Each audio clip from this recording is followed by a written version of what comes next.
Okay, here we are, very near to La Puebla de Cazalla, sort of almost walking distance.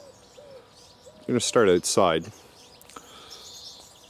2,000 square meter plot, not huge, but probably more than enough for most people to manage. This is sort of a side little bit here.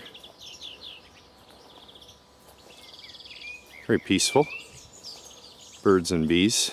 We get a much better idea of the plot and surroundings. There's a fairly large roof terrace, and then going back there is the entrance gate, which we'll get to as well.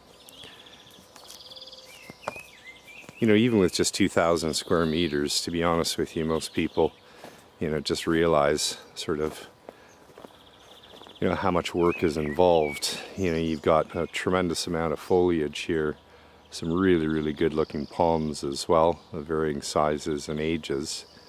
The sun's kind of gone down a little bit behind some clouds, but you know, you can see it's quite bright. You know, so this soil here underneath this is quite fertile. Just needs a little bit of TLC. Overall, the entire villa needs a little bit of TLC. There's a heck of a lot of space inside, outside, you know, swimming pool and so forth. So it just needs somebody who's maybe a little bit more into gardening, bit of a green thumb. So really, barbecue area there as well. So really looking back, I mean, this is really a blank canvas. You've got very good tall hedge separating you and your neighbor, but typically these country properties are, you know, weekenders. You do get some people that live full time, but for the most part, they're just there, you know, for the summer months, Easter, Christmas, weekends with sun and so forth. But overall, this is about as noisy as it gets. Right. So, here's the best route. Let's see, some more green area here. And as you can see, just a gorgeous violet flower. Haven't seen one of those before. Stunner, absolute stunner. Which is all around here. A shaded area here. Al fresco dining.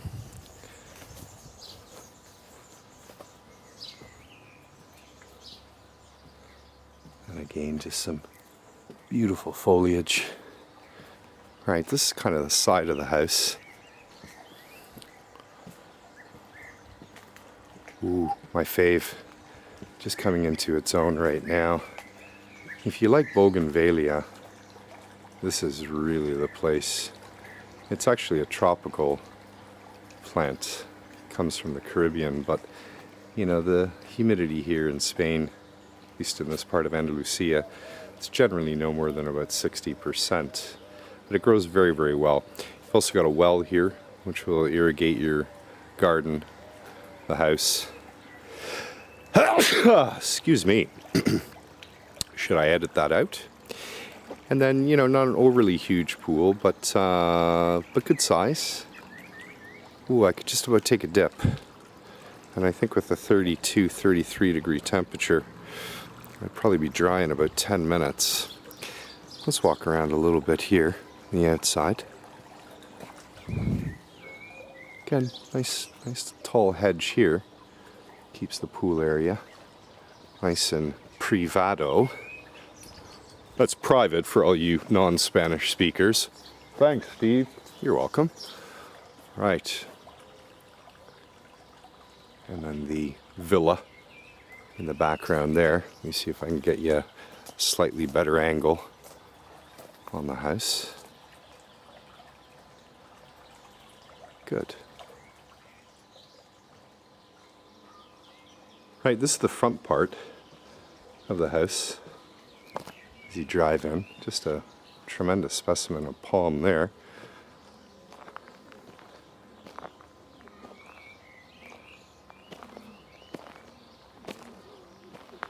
Not used really for anything now, but certainly reclaimable.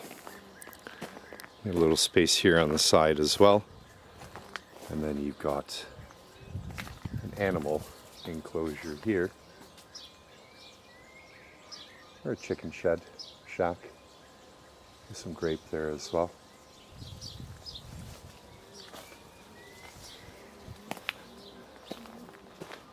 Now, one very interesting thing, I mean, the house itself is large, there's no question.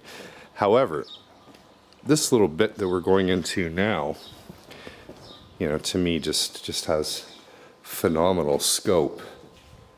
It's pretty big, as you can see.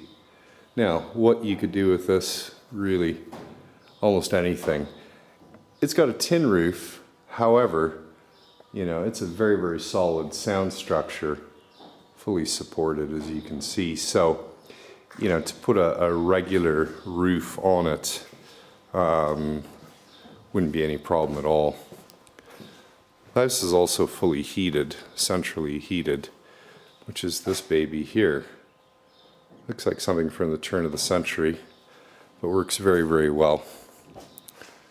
And again, looking back the opposite way, you know, my guess is about 150 square meters, you know, the size of a fairly decent house. And that little bit there with the wood is actually to fix your car. So you drive your car over that, take out the wood planks, and you get below. And then here you've just got a workshop, storage, kind of separated off. Let's take a look at the house. Here's a separate laundry area with electric water heating, washer, dryer, sink, and then through there you've actually got a toilet, shower, and then leading back into the, I don't even know what you call it, garage. Massive structure. Now we're going to go into a lovely internal patio, and that staircase there leads up to the roof terrace, which we'll get to shortly. But you know, just a great space here, sheltered from the wind, the cold. Great place to sit out, dine out in the winter months.